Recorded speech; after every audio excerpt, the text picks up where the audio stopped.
আসসালামু আলাইকুম। আজকের এই বিশেষ আলোচনায় আমরা কোরআনের এমনই এক অধ্যায় সূরা আল হুজুরাত এর গভীরে ডুব দেব। এটাকে তো প্রায়শই শিষ্টাচারের সূরা বা সূরাতুল আদাব বলা হয়ে থাকে, তাই না? ওয়া আলাইকুম আসসালাম। হ্যাঁ, ঠিক তাই। আর আমাদের হাতে যে বিশ্লেষণ আছে সেটা বলছে এই সূরাটা যেন একটা পুণ্যময় আর আদর্শ সমাজ গড়ার নিখুঁত নকশা, একটা ব্লুপ্রিন্ট। একদম। আমাদের লক্ষ্য সেটাই। এই সূরার পরতে পরতে যে মূলনীতিগুলো লুকিয়ে আছে সেগুলোকে একটু সহজভাবে তুলে ধরা, যা দিয়ে একটা শক্তিশালী, নৈতিক মানে একটা সংহতে সমাজ গড়া যায়। সংক্ষেপে যদি প্রেক্ষাপটটা দেখি, এটা তো নাজিল হয়েছিল মদিনায়, হিজরতের নবম বছরে। হ্যাঁ, যেটাকে প্রতিনিধি দলের বছর বা আম আল উফুদ বলা হয়। ঠিক, যখন আরবের নানা প্রান্ত থেকে প্রতিনিধি দলগুলো আসছে, তাদের সাথে তখনও কিন্তু জাহিলিয়া যুগের কিছু আচরণ, কিছু প্রথা রয়ে গেছিল। রয়ে গেছিল। আর ঠিক তখনই দরকার ছিল এমন একটা দিক নির্দেশনার যা একটা আদর্শ মুসলিম সমাজ গড়ার ভিত্তিটা মজবুত করবে। আর সেটাই হল সূরা আল হুজুরাত। আচ্ছা, তাহলে শুরু করা যাক। সূরা শুরু হচ্ছে একেবারে প্রথম আয়াতেই বিশ্বাসীদের প্রতি একটা বেশ বলিষ্ঠ নির্দেশ দিয়ে। হ্যাঁ, লা তোকাদ্দিমু, আল্লাহ ও তার রাসূলের সামনে নিজেদেরকে এগিয়ে না দেওয়া। এর মানেটা কি দাঁড়ায় আসলে? মানে কোরআন সুন্নাহর যে নির্দেশনা, তার উপর নিজেদের মতামত বা ইচ্ছা বা ধরুন সামাজিক প্রথা, এগুলোকে কি গুরুত্ব না দেওয়া? নিঃসন্দেহে এর একেবারে গোড়ায় আছে ঐশিক জ্ঞানের প্রতি, মানে এক ধরনের পূর্ণ আত্মসমর্পণ। সহিহ বুখারীতে একটা ঘটনা আছে না? হ্যাঁ, আবু বকর আর উমর রাদিয়াল্লাহু আনহুর ঘটনাটা। ঠিক, বনু তামিম গোত্রের নেতা কে হবেন তা নিয়ে তারা নবীর সামনেই, মানে তার সিদ্ধান্তের আগেই বেশ উচ্চস্বরে তর্ক করছিলেন। আচ্ছা। এই আয়াত তখন মনে করিয়ে দেয় যে দেখুন, ইসলামের সর্বোচ্চ ব্যক্তিত্বরাও এ আদবের বাইরে নন। নির্দেশনার সামনে নিজের মতামতটাকে, মানে সেটাকে নিয়ন্ত্রণে রাখতে হবে। এটা আসলে একটা আমূল বিনয়। এটা স্বীকার করা যে আমাদের বিচারবুদ্ধি সীমিত, আল্লাহ ও তার রাসূলের সাল্লাল্লাহু আলাইহি ওয়াসাল্লামের নির্দেশনাই ফাইনাল। এটাই কি তাহলে আদর্শ সমাজের প্রথম পিলার? বলা যেতে পারে এটাই ভিত্তিপ্রস্তর। সিদ্ধান্ত নেওয়ার প্রতিটা পদক্ষেপে এই বিনয়টা জরুরি। এরপর আয়াত ২ আর ৩-এ দেখছি নবীর সামনে গলার স্বর নিচু রাখার কথা বলা হয়েছে। কিন্তু ব্যাপারটা তো শুধু গলার আওয়াজ কমানো নয়, তাই না? এর চেয়েও তো গভীর মনে হচ্ছে। অবশ্যই গভীর। বলা হচ্ছে এর উল্টোটা হলে, মানে এই আদব না মানলে আমাদের সব ভালো কাজ অজান্তেই নষ্ট হয়ে যেতে পারে। ভাবা যায়, ওয়া আনতুম লা তাশউরুন, অথচ তোমরা টেরও পাবে না। ঠিক তাই। অন্যদিকে যারা সংযত, আল্লাহ তাদের অন্তরকে তাকওয়ার জন্য পরীক্ষা করেছেন। তাদের জন্য ক্ষমা বিরাট পুরস্কার। থাবেত ইবনে কাইসের ঘটনাটা দেখুন, বা পরে আবু বকর ও উমর রাজিয়াল্লাহু আনহা কতটা সতর্ক হয়ে গিয়েছিলেন। এই দুটোর মধ্যে সরাসরি সম্পর্ক। এটা স্পষ্ট যে আদব বা শিষ্টাচার কোনো ঐচ্ছিক বিষয় নয়, এটা ঈমান আর আমল রক্ষার জন্য অপরিহার্য। এরপর আয়াত ৪-৫-এ আছে নবীর সাল্লাল্লাহু আলাইহি ওয়াসাল্লামের ব্যক্তিগত কক্ষের মানে হুজরার বাইরে থেকে তাকে ডাকার আদব। অধৈর্য হয়ে ডাকাডাকি না করে তিনি বের হওয়া পর্যন্ত অপেক্ষা করতে বলা হয়েছে। হ্যাঁ, বনু তামিমের কিছু, মানে নতুন মুসলিম হওয়া গ্রাম্য মানুষ এমনটা করেছিলেন। এটার শিক্ষাটা কি শুধু নবীর সাল্লাল্লাহু আলাইহি সাল্লামের জন্যই ছিল, নাকি আরও ব্যাপক? অবশ্যই ব্যাপক। এটা যে কোনো নেতা, আলেম বা দায়িত্বশীল ব্যক্তির ব্যক্তিগত সময় আর গোপনীয়তাকে সম্মান করার শিক্ষা দেয়। নবী তো শুধু রাসূল ছিলেন না, তিনি রাষ্ট্রপ্রধান ছিলেন, বিচারক, সেনাপতি, পরিবারের কর্তা, কত দায়িত্ব! ঠিক। তাই ধৈর্য ধরতে বলার মাধ্যমে আসলে তার এই বহুমুখী ভূমিকার প্রতি শ্রদ্ধা দেখানো শেখানো হচ্ছে। এই নীতিটা আজও প্রযোজ্য। আমাদের সমাজের নেতাদের ক্ষেত্রে, আলেমদের ক্ষেত্রে, এমনকি পরিবারের কর্তাদের ক্ষেত্রেও। পারস্পরিক শ্রদ্ধা ছাড়া তো সুস্থ সমাজ হয় না। একদম। আচ্ছা, এবার একটু সম্প্রদায়ের ভেতরের দিকে তাকাই, মানে কমিউনিটি সংহতি রক্ষার বিষয়গুলো। আয়াত ৬, আমার মনে হয় আজকের দিনের জন্য এটা সবচেয়ে জরুরি আয়াতগুলোর একটা। নিঃসন্দেহে নির্দেশটা খুবই পরিষ্কার। হ্যাঁ, যদি কোনো ফাসেক মানে অবিশ্বস্ত বা ধরুন পাপাচারী কেউ কোনো গুরুত্বপূর্ণ খবর নিয়ে আসে, তাহলে তাহলে হুট করে কোনো অ্যাকশনে যাওয়া যাবে না। আগে পুঙ্খানুপুঙ্খভাবে যাচাই করতে হবে। ফাতাবাইয়ানু। কারণ যাচাই না করলে কি হতে পারে? নিরপরাধ মানুষ ক্ষতিগ্রস্ত হবে। আর পরে পরে অনুশোচনা। নাদিমিন, গভীর অনুশোচনা। বিষয়টা আসলেই কিন্তু ভাবার মতো। এর পেছনের ঘটনাটাও তো বেশ নাটকীয়, তাই না? আল ওয়ালিদ ইবনে উকবার ঘটনা। হ্যাঁ, যাকে জাকাত আনতে পাঠানো হয়েছিল বনুয়া নুস্তালিক গোত্রে, তিনি পুরনো শত্রুতার কারণে ভয় পেয়ে ফিরে এসে বললেন ওরা জাকাত দিতে অস্বীকার করেছে, ধর্মত্যাগী হয়ে গেছে। বাপরে, প্রায় যুদ্ধ বেঁধে যাওয়ার অবস্থা। একদম। নবীজি সাল্লাল্লাহু আলাইহি সাল্লাম তো প্রায় বাহিনী পাঠিয়েই দিচ্ছিলেন, কিন্তু ঠিক সময়ে গোত্রের লোকেরা এসে আসল ঘটনাটা জানায়। একটা বিপর্যয় এলাও গেল। দেখুন, এই একটা আয়াত, এটা ইসলামী আইনের মূল নীতি, মিডিয়া এথিক্স, এমনকি ব্যক্তিগত সম্পর্ক রক্ষারও ভিত্তি। হাদিস যাচাইয়ের যে বিশাল বিজ্ঞান, ইলমুল জারহ ওয়াত তাদিল, সেটার প্রেরণা তো এখানেই। অবশ্যই। নবীজি কি বলেছেন, যা শোনা যায় সেটাই যাচাই না করে বলে বেড়ানো, এটাই মিথ্যাবাদী হওয়ার জন্য যথেষ্ট। মূল শিক্ষাটা হলো সত্য যাচাই করাটা কোনো অপশনাল ব্যাপার না, এটা একটা ধর্মীয় ও সামাজিক দায়িত্ব।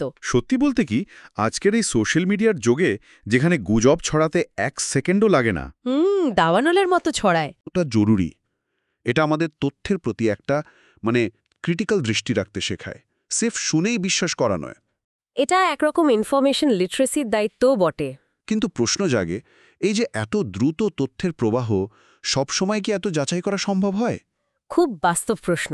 আর এর উত্তরটা হয়তো পরের আয়াত দুটোতে, 7 আর 8-এ কিছুটা পাওয়া যায়। সেখানে কি বলা হচ্ছে? বিশ্বাসীদের মাঝে আল্লাহ রাসূলের সাল্লাল্লাহু আলাইহি ওয়াসাল্লাম এর উপস্থিতিটাই ছিল একটা বিরাট সুরক্ষা। আচ্ছা। তিনি যদি মানুষের সব আবেগপ্রসূত কথায় চলতেন, তাহলে তো উম্মায় বিপদে পড়ত, আনিত্যম। আল্লাহ নিজ অনুগ্রহে ইমানকে প্রিয় করেছেন, আর কুফুর, পাপাচার এগুলোকে ঘৃণিত করেছেন। তার মানে যারা সঠিক পথে আছে রাশিদুন, তারা আছে আল্লাহর অনুগ্রহ, ফাদালার নিয়ামতের কারণে, নিজেদের যোগ্যতায় নয়। ঠিক তাই। আল ওয়ালিদের ঘটনার সাথে মেলান। হয়তো কিছু সাহাবী আবেগের বশে দ্রুত অ্যাকশন চাইছিলেন, কিন্তু নবীর সাল্লাল্লাহু আলাইহি ওয়াসাল্লামের প্রজ্ঞা আর আল্লাহর সুরক্ষা সেটা হতে দেয়নি। দেখুন, আয়াত 6 বলছে আমাদের কি করতে হবে, যাচাই। আর আয়াত 7-8 বলছে আল্লাহর করুণার কথা। তিনি ঈমানকে সুন্দর করেন, ভুল থেকে বাঁচান। কি দারুণ একটা ব্যালেন্স! আমাদের চেষ্টা করতে হবে পুরোটা, কিন্তু শেষ রক্ষা আল্লাহর হাতে। এই বোধটা আমাদের বিনয়ী রাখে, কৃতজ্ঞ করে তোলে। এরপর সূরা আমাদের নিয়ে যাচ্ছে সংঘাত নিরসনের দিকে। মুসলিমদের নিজেদের মধ্যে যদি ঝামেলা হয়, আয়াত 9 তো একটা পুরো গাইডলাইন দিয়ে দিচ্ছে। হ্যাঁ, একটা সম্পূর্ণ কর্মপদ্ধতি। যদি বিশ্বাসীদের দুটো দল লড়াইয়ে জড়ায়, তাহলে প্রথম কাজ কি? তাদের মধ্যে শান্তি স্থাপন করা। ফাআসলিহু বাইনাহুমা। ঠিক। যদি এরপরও একদল বাড়াবাড়ি করে, সীমালঙ্ঘন, বাখাত করে, তখন আগ্রাসী দলের বিরুদ্ধে শক্তি প্রয়োগ করতে হবে, যতক্ষণ না তারা আল্লাহর নির্দেশের দিকে ফেরে। তাফিউ ইলা আমরিল্লাহ। আর যখন ফিরে আসবে, তখন ন্যায় বিচারের সাথে মীমাংসা করতে হবে। বিল আদল ওয়া আকসিতু। এমনভাবে করতে হবে যেন কোনো ক্ষোভ না থাকে। আল্লাহ তো ন্যায় বিচারকারীদের ভালোবাসেন। এটা তো রীতিমতো একটা সালিশি ম্যানুয়াল। শুধু তাই না, এখানে একটা গভীর ধর্মতাত্ত্বিক পয়েন্টও আছে। খেয়াল করুন, আল্লাহ কিন্তু যুদ্ধরত দুটো দলকেই বিশ্বাসী, আল মুমিনিন বলেছেন। ও আচ্ছা, তার মানে নিজেদের মধ্যে মারামারি করার মতো মারাত্মক গুনাহ করলেও কেউ অটোমেটিক ইসলাম থেকে বের হয়ে যায় না। একদম। এটা ওই খাওয়ারিজদের চরমপন্থী তাকফিরি চিন্তার সরাসরি জবাব। আর এই শান্তি স্থাপন করাটা, এটা শুধু ওই দুই দলের দায়িত্ব না, এটা পুরো মুসলিম উম্মার ওপর একটা সামষ্টিক দায়িত্ব, ফার্দে কিফায়া। কেউ এড়িয়ে যেতে পারে না। আর ঠিক পরের আয়াতেই, আয়াত 10-এ, এই পুরো প্রক্রিয়ার স্পিরিচুয়াল ভিত্তিটা বলে দেওয়া হচ্ছে। ইন্নামাল মুমিনুনা ইখওয়া। বিশ্বাসীরা তো ভাই ভাই। হ্যাঁ, এই ভ্রাতৃত্বের কারণেই ভাইদের মধ্যে মীমাংসা করার তাগিদটা আবার দেওয়া হয়েছে। তাহলে কি এই ভ্রাতৃত্বের কনসেপ্টটাই মূল চালিকা শক্তি এখানে? অবশ্যই। আয়াত 9 বলছে কিভাবে করতে হবে, আর আয়াত 10 বলছে কেন করতে হবে। এই আইনি ফ্রেমওয়ার্কটা আসলে এই গভীর আধ্যাত্মিক বাঁধনটা রক্ষা করার জন্যই। নবীজি সাল্লাল্লাহু আলাইহি ওয়াসাল্লামে বলেছেন না, এক মুসলিম আরেক মুসলিমের ভাই। হ্যাঁ, বলেছেন। বিশ্বাসীরা পারস্পরিক ভালোবাসা, দয়া, সহানুভূতিতে একটা দেহের মতো। ঠিক। তিনি এমনকি বিবাদ মিটিয়ে দেওয়াকে নফল, রোজা, নামাজ, সদকার চেয়েও উত্তম বলেছেন। ব্যাপারটা হল, মুসলিম ভাইদের মধ্যে বিবাদ লাগা মানে পুরো উম্মার দেহে ঘা হওয়া। সেই ঘা সারানো সবার দায়িত্ব। আচ্ছা, এবার আলোচনাটা মনে হচ্ছে আরও ব্যক্তিগত পর্যায়ে আসছে। মানে আমাদের একে অপরের সাথে আচরণ কেমন হবে, যা এই ভ্রাতৃত্বকে হয় গড়বে না হয় ভাঙবে। আয়াত 11। এখানে তো 3টে মারাত্মক মৌখিক আচরণ নিষেধ করা হচ্ছে। হ্যাঁ, প্রথমটা হলো উপহাস বা বিদ্রূপ, সখরিয়া, পুরুষ পুরুষকে বা নারী নারীকে যেন উপহাস না করে, কারণ যাকে ছোট ভাবা হচ্ছে সে হয়তো আল্লাহর কাছে উত্তম। বা দ্বিতীয়টা হলো দোষারোপ বা খোঁটা দেওয়া, লামজ। আর ভাষাটা দেখুন কি অসাধারণ, তোমরা নিজেদেরকে দোষারোপ করো না, আনফুসাকুম। তার মানে ভাইকে দোষ দেওয়া মানে নিজেকেই দোষ দেওয়া। উম্মার ঐক্যের কি দারুণ প্রকাশ। ঠিক। আর তৃতীয়টা মন্দ নামে ডাকা, তানাবুজ বিল আলকাব, যা অন্যকে কষ্ট দেয়। ঈমান আনার পর এমন কাজকে বলা হয়েছে ফুসুক বা পাপাচার, আর তওবা না করলে তারা জালেম। খুবই খুবই কঠোর বার্তা। আসলেই উপহাসের মূলে তো থাকে অহংকার, নিজেকে বড় ভাবা। কিন্তু আল্লাহ এখানে ক্লিয়ার করে দিচ্ছেন মর্যাদার মাপকাঠি হল তাকওয়া, যা থাকে অন্তরে, আর সেটা আল্লাহ ছাড়া কেউ জানে না। একদম। এরপর আয়াত 12। এখানে আরও 3টে অদৃশ্য কিন্তু আরও মারাত্মক সামাজিক ব্যাধির কথা বলা হচ্ছে। এগুলো যেন আরও সূক্ষ্ম, তাই না? হ্যাঁ, এগুলো ভেতরের রোগ যা বাইরে প্রকাশ পায়। প্রথমটা কি? অধিক ধারণা বা অনুমান পরিহার করা, কাসীরাম মিনাজ-জান, কারণ কিছু ধারণা পাপ। মানে কোনো প্রমাণ ছাড়াই অন্যের ব্যাপারে খারাপ চিন্তা করা। ঠিক। দ্বিতীয়টা গোয়েন্দাগিরি বা ছিদ্রান্বেষণ, তাজাসসুস, মানে অন্যের গোপন দোষ খুঁজে বেড়ানো। আর তৃতীয়টা সবচেয়ে পরিচিত শায়দ, গীবাত বা পরনিন্দা। গীবাতা। কারো অনুপস্থিতিতে তার ব্যাপারে এমন কিছু বলা যা সে শুনলে কষ্ট পেত। আর কোরআন এটাকে কিসের সাথে তুলনা করেছে? মৃত ভাইয়ের মাংস খাওয়ার মতো বিভৎস কাজের সাথে। কি ভয়ানক! ভাবা যায় না। নবীজি সাল্লাল্লাহু আলাইহি ওয়াসাল্লাম এগুলোর স্পষ্ট ব্যাখ্যা দিয়েছেন। গীবাত কি? তোমার ভাই সম্পর্কে এমন কিছু বলা যা সে অপছন্দ করবে। ধারণাকে বলেছেন সবচেয়ে বড় মিথ্যা কথা।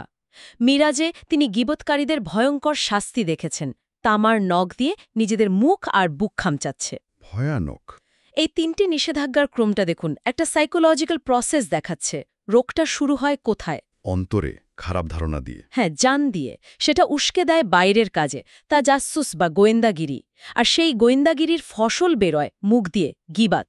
কোরআন বলছে আসল গোড়াটাকে ধরো, খারাপ ধারণা বা সন্দেহটাকেই দমন করো, তাহলে পুরো বিষ কাজটাই আর বাড়বে না।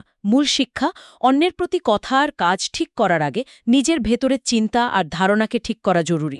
এই কথাগুলো যখন শুনছি, অবধারিতভাবে আজকের ডিজিটাল যুগের ছবিটা ভেসে উঠছে চোখের সামনে। সাইবার বুলিং কি এক ধরনের আধুনিক সুখারিয়া নয়? অবশ্যই। অনলাইনে কাউকে নিয়ে বাজে কথা বলা, ট্রল করা, লজ্জায় ফেলা, এটা কি লামজ নয়? কাউকে বাজে নামে ডাকা, ঘৃণ্য ট্যাগ দেওয়া, এটা কি তানাবুজ বিল আলকাব নয়? একদম তাই। আর কারো ফেসবুক প্রোফাইল বা অনলাইন অ্যাক্টিভিটি দেখে তার চরিত্র নিয়ে মনে মনে খারাপ ধারণা করা, জান, অন্যের ইনবক্স চেক করা বা অ্যাকাউন্ট হ্যাক করার চেষ্টা, তাজাসসুস। আর হোয়াটসঅ্যাপ গ্রুপে বা মেসেঞ্জারে গুজব ছড়ানো, ব্যক্তিগত চ্যাটে স্ক্রিনশট শেয়ার করা, গীবত, এগুলো তো তাহলে একই পাপের ডিজিটাল রূপ। আপনি একদম ঠিক ধরেছেন। প্রযুক্তি হয়তো মাধ্যম পাল্টে দিয়েছে, পাপগুলোকে হয়তো সহজ করে দিয়েছে, কিন্তু সেগুলোর নৈতিক ওজন বা ভয়াবহতা একটুও কমেনি। তাই এই কোরআনী নীতিগুলো আজকের ডিজিটাল সিটিজেনশিপের জন্য অত্যাবশ্যক গাইডলাইন। মুসলিম উম্মার ভেতরের কথা থেকে এবার সূরাটা তার দৃষ্টি প্রসারিত করছে পুরো মানবজাতির দিকে। আয়াত 13 শুরুই হচ্ছে ইয়া আইয়ুহান্নাস, হে মানবজাতি বলে। এটা তো ইসলামের গ্লোবাল ভিশন তুলে ধরছে। ঠিক। দুটো মৌলিক সত্য এখানে ঘোষণা করা হচ্ছে। এক, সব মানুষ একই উৎস থেকে এসেছে, আদম ও হাওয়া থেকে। আর 2, মানুষকে যে বিভিন্ন জাতি আর গোত্রে ভাগ করা হয়েছে তার উদ্দেশ্য শ্রেষ্ঠত্বের লড়াই নয়, বরং একে অপরকে জানা, পরিচিত হওয়া, লিতা আরাফু। এরপর আয়াতটা সমাজে প্রচলিত যত রকম মর্যাদার মিথ্যা মাপকাঠি আছে, বর্ণ, বংশ, গোত্র, জাতীয়তা, টাকা পয়সা, সব বাতিল করে দিচ্ছে। হ্যাঁ, সব বাতিল করে একটাই মানদণ্ড দিচ্ছে, ইন্না আকরমাকুম ইনদাল্লাহি আতকাকুম। আল্লাহর কাছে তোমাদের মধ্যে সবচেয়ে সম্মানিত কে? যে সবচেয়ে বেশি তাকুয়াবান। এই আয়াতের প্রেক্ষাপট হিসেবে বিলাল রাদিল্লাহু আনহের ঘটনা বা বনি বায়াদার ঘটনা, এগুলো তো সরাসরি বর্ণবাদ আর বংশীয় অহংকারকে আঘাত করার জন্যই এসেছিল, তাই না? ঠিক তাই। মূল কথাটা হল মানবতা এক। বৈচিত্র্য দেয়া হয়েছে পরিচিতির জন্য, ঝগড়ার জন্য নয়। আর শ্রেষ্ঠত্বের একমাত্র মাপকাঠি হল তাকওয়া, চারিত্রিক ও আধ্যাত্মিক উৎকর্ষ। এটা তো নবীজির সাল্লাল্লাহু আলাইহি ওয়াসাল্লামের বিদায় হজের ভাষণেরই প্রতিধ্বনি। কোনো আরবের অনারবের উপর শ্রেষ্ঠত্ব নেই, সাদার কালোর উপর নেই, শ্রেষ্ঠত্ব শুধু তাকওয়ার ভিত্তিতে। কি অসাধারণ সাম্যের ঘোষণা! এক কথায় এই আয়াত হল প্লুরালিজম বা বহুত্ববাদের ঐশী সনদ। এটা বৈচিত্র্যকে শুধু সহ্য করতে বলে না, একে আল্লাহর সৃষ্টি হিসেবে উদযাপন করতে বলে। এটা বর্ণবাদ, জাতিভেদ, উগ্র জাতীয়তাবাদ সবকিছুর মূলে আঘাত করে। শিক্ষাটা হল পৃথিবীকে দেখতে হবে একটা বড় পরিবার হিসেবে, যেখানে মানুষের আসল মর্যাদা তার চামড়ায় বা পাসপোর্টে নয়, বরং তার অন্তরের আল্লাহভীতি আর সততায়। আর এই দরজাটা সবার জন্য খোলা। সূরার প্রায় শেষের দিকে এসে আলোচনা আবার ভেতরের দিকে মোড় নিচ্ছে, বাহ্যিক আচরণ থেকে সরে এসে বিশ্বাসের গভীরে।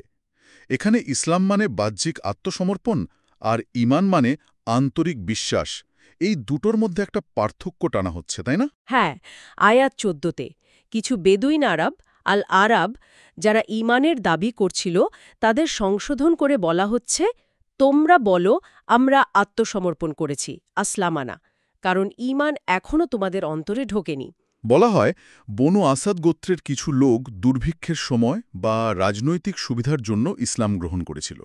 তাদের অন্তরে তখনও ঈমানের গভীরতা আসেনি। ঠিক, এই পার্থক্যটা বিখ্যাত হাদিসে জিবরিলে আরও পরিষ্কার। ইসলাম বাহ্যিক আমল, ঈমান অন্তরের বিশ্বাস, আর এহসান ইবাদতের সৌন্দর্য, দিনের এই তিনটে স্তর। ইসলাম হল গেটওয়ে, ঈমান হল ভেতরের ঘর। ওই বেদুইনরা কেবল গেটওয়ে পর্যন্ত পৌঁছেছিল। তাহলে প্রকৃত বিশ্বাসী মানে সাদেকুন কারা?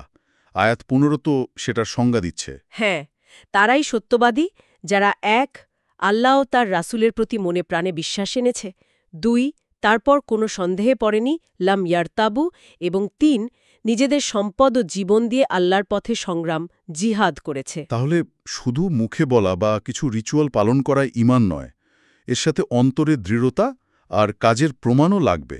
একেবারেই। এই আয়াতটা খুব জোরালোভাবে বলছে যে ঈমান কোনো ঠুনকো বা প্যাসিভ ঘোষণা নয়, এটা একটা ডাইনামিক প্রত্যয়। এতে থাকতে হবে অন্তরের একীন বা দৃঢ় বিশ্বাস, সন্দেহের সম্পূর্ণ অবসান, আর সেই বিশ্বাসের বাস্তব প্রমাণ, ত্যাগ ও কুরবানি।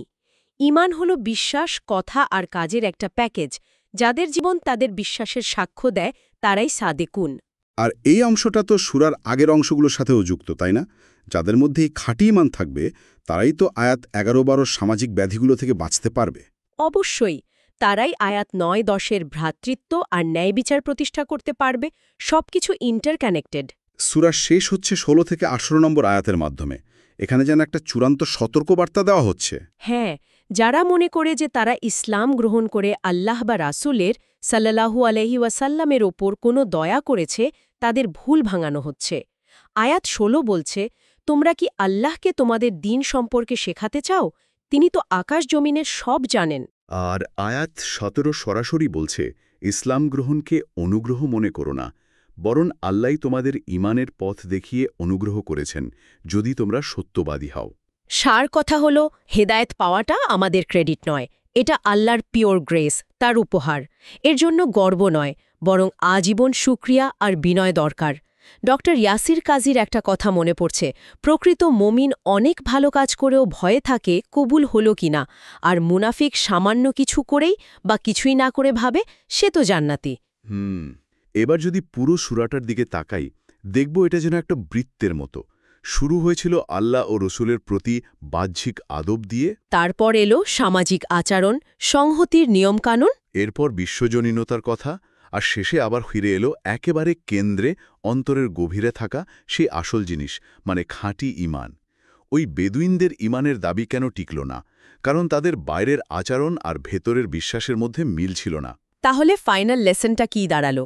একটা আদর্শ সমাজ শুধু আইন দিয়ে তৈরি হয় না, না, তা তৈরি হয় সেই সব মানুষ দিয়ে যাদের অন্তরগুলো ঈমান আর তাকওয়া দিয়ে বদলে গেছে, পরিশুদ্ধ হয়েছে। সুবহানাল্লাহ। আজ আমরা সূরা আল হুজুরাতের গভীরে ডুব দিয়ে এর অসাধারণ কিছু শিক্ষা, মানে দিক নির্দেশনা জানার চেষ্টা করলাম। আল্লাহ ও রাসূলের প্রতি সর্বোচ্চ আদব, তথ্য যাচাইয়ের গুরুত্ব, ভ্রাতৃত্ব আর সংঘাত মেটানোর উপায়, পারস্পরিক আচরণ ঠিক করার নিয়ম, বিশ্বজনীন সাম্য আর সবশেষে আসল ঈমানের পরিচয়। সত্যি এই সূরার সেন্ট্রাল মেসেজটাই হল ব্যক্তিগত তাকওয়া আর সামাজিক নৈতিকতা এগুলো আলাদা কিছু নয়, একই মুদ্রার এপিঠ ওপিঠ। একটা ন্যায় আর ভালোবাসার সমাজ আসলে কতগুলো সুন্দর অন্তরেরই প্রতিচ্ছবি, যে অন্তরগুলো ঈমান আর তাকওয়া দিয়ে আলো পেয়েছে। ভেতরটা ঠিক না হলে বাইরেটা কখনোই স্থায়ীভাবে সুন্দর হয় না। আজকের আলোচনা শেষ করার আগে সবার জন্য একটা চিন্তার খোরাক রেখে যাই।